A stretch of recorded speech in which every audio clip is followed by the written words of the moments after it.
All right, Tyler Wharton from Business of Vancouver is with us. Good morning, Tyler. Good morning, Steve. All right, so we've heard so much about alcohol and liquor stores and wine.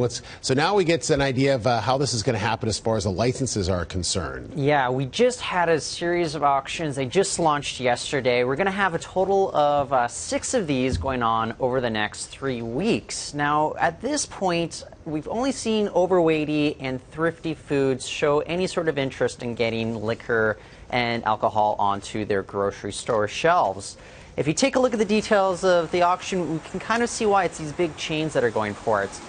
Each bidder is going to have to put down a $25,000 deposit just to bid in these auctions. Meanwhile, the minimum bid starts at $125,000, and that deposit will be subtracted from that bid that is the winner there. So, you know, it's not all bad, but here's the thing. There's also additional requirements. All grocery store owners, they're going to have to be pre-screened.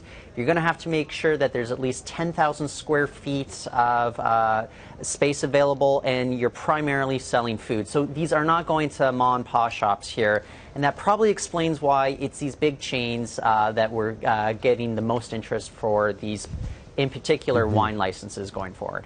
All right, well, we'll continue to monitor that situation. Always keeping an eye on what's happening with the dollar. We've seen a bit of a pump up in the dollar lately, but you're saying don't get too excited. And it's not just me. It's, Tyler, when you speak, I listen, so. Good. Well, here's the thing. I mean, the dollar went to its highest level yesterday since last summer. It closed just a hair beneath 75 cents. This happened due to the surging price of oil yesterday due to a labor dispute going on in Kuwait.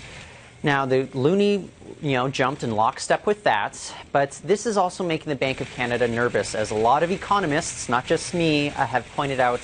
The Bank of Canada, they're pushing forward with the idea that it's Canadian exports that don't have to do with oil that are really going to improve the economy going forward.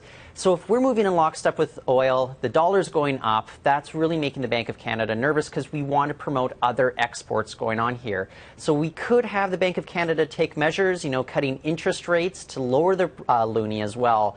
The other thing is this recent rally, it seems as if it's destined to be short-term in nature. That labor dispute I just mentioned, it was resolved earlier today. So that's why when we have the numbers coming in, the loonie's a little bit lower, as is the price of oil. So I don't think, people, those cross-border shoppers should plan a trip to Bellingham just yet if they have a lot of shopping to do.